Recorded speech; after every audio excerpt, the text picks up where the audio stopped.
Pauso bat aurrera! Parkean ere euskaraz!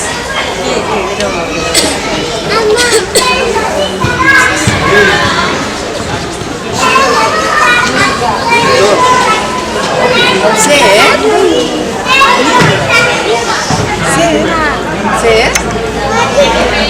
Gonbidapena egin dizut zuretzat. Parkean beste guraso batzuekin euskaraz hitz Eta zu? Batzuetan esaten duzu euskaraz hitz egin nahi duzula. Ez duzula ezagutzen jendea. Eta zer da? Parkean ere euskaraz. Zatoz parkera euskaraz praktikatzeko gurasoon artean. Eguna abenduaren 14an.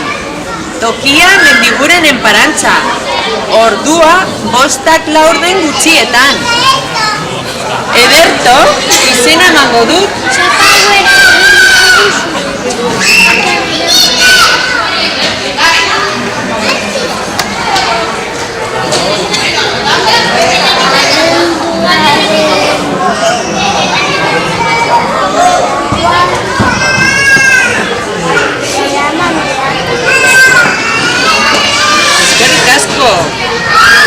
Guraso gara seme-alaben eredua.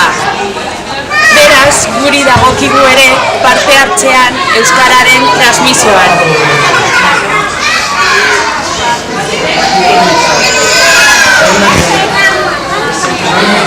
Bueno, hauxe izan da gure erronka, partean ere euskaraz.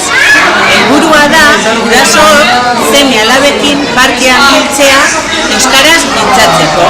Horrela, euskaraz dakigunok ikasten ari direnak aukera edukiko dute norbaitekin hitz egiteko.